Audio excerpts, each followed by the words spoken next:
Yesterday when I bought the goldfish at the pet shop, the owner asked me if I wanted an aquarium. Oh, and what did you tell him? You know me, I just told him I really don't care what month the fish was born in.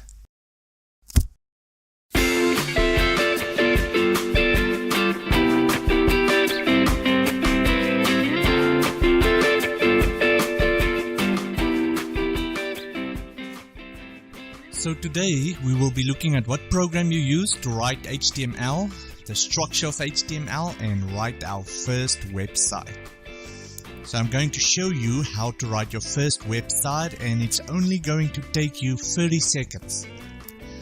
So what program do you use to write HTML in? Now there are quite a lot of them, and some are very fancy and do a lot of work for you. But to begin with, we are just going to use simple Notepad.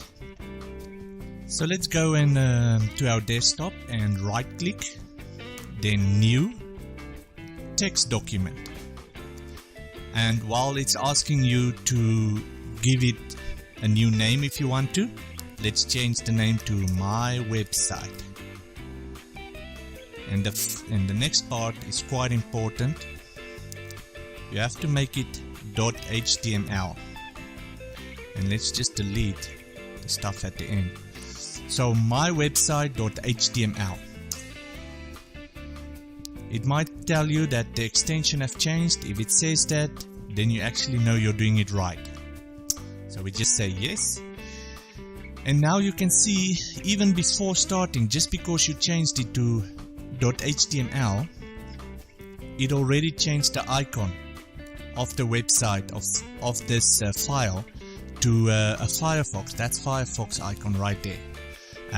If you have another browser, that's your default browser, it's going to change it to that, whether it's Chrome or Microsoft Edge, whatever it is. So basically, if we open this now, it's going to open Firefox, and here's your file. There's nothing inside of it because we just created it. Let's just minimize this again. Alright, now if you want to open this in Notepad, you can just go here to open with Notepad. Now the thing is, if you do this the first time, you may not have Notepad here. So then what you do is, because I've already done this once, then what you do is you go new, open a new text document just the way we did it. Just click on the screen to take away the name for you to rename it. Then double click it, open it up, you see it's a new document. Now take this website of yours, drag it and drop it in this file, and you will see it will change to mywebsite.html. Now you can close this and you can delete this file again. So it's just to tell your computer that you may sometimes like to open this HTML file with Notepad. So now if you right click, Notepad should be one of these programs. Click on Notepad, so there you open your file in mywebsite.html. Don't you just love the smell of that new Notepad document? So let's start. Let's write something in our new document, and the first thing you're gonna write is hello world. Hello world? Well, yes, it's actually an interesting story behind it, going back all the way to the Egyptians when they started the art of writing. Yes, you see, one day around 2700 BC, an Egyptian worker at the local Walmart came across a pack of paper and some pens. And when he asked what it was, no one else working there knew. The manager just said it came by UPS that morning. So the guy decided to use it and invented writing. And the first thing he wrote was hello world. And since then, everyone who programs starts their very first program by writing hello world. So talking about learning something new, after you have written hello world, let's save it, file, save, and then let's go and open it up again in our browser. Now if you just open your browser, what you can do is you can press Alt, then it will give you this these headings up here. Go to File, Open File. Then you go to your desktop. I'm already there, and here's the name of your file that you made or wherever you saved it, and you double click it, And there it goes. Hello world. It opened up your file and it's showing what you typed in Notepad. And here you have just written your first website. And it didn't even take 30 seconds. Thank you, old Egyptian man. That's right. This is the real deal. Now I want to move away from this corporate indoctrination. So let's go back to our Notepad. And we type in something else here. Something that comes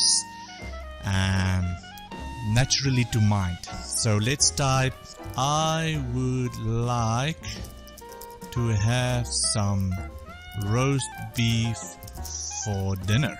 That looks very natural. We have something almost similar tonight. Really? What is it? Broccoli soup. Oh, that sounds delicious. Right, so let's save again. Control S. We go up here to Firefox and you just hit refresh or reload. There you go. I would like to have some roast beef for dinner. Now let's say we really want to hammer home this statement. So we want to make it bold and we want to underline it. So here's where we are going to start explaining how HTML works.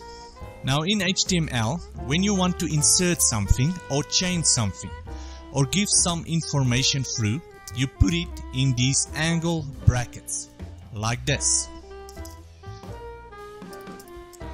So you have the beginning one and the ending one.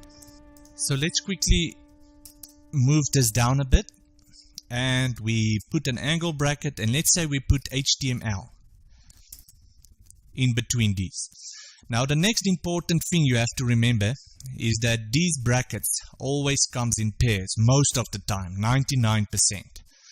They come in pairs, which means this is an opening bracket.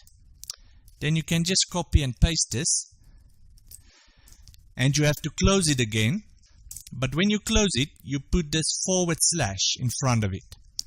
So then you know this is the opening bracket and this is the closing bracket. Now these brackets do not show up in your document. They are only there to signal different information.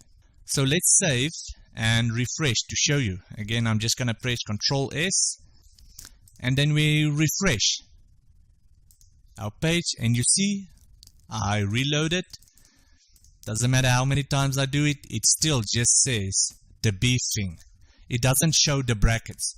That's because whenever HTML sees these brackets, it just uses the information that stands between them, but it doesn't show them in your browser. So let's make this text bold. So we put the bold bracket in front and at the end of our sentence. So again, HTML are not going to show these brackets, but it is going to use the information standing between them. And this B stands for bold. So HTML is then going to make this sentence in between these two brackets bold. So let's see what happens. Ctrl S and let's reload.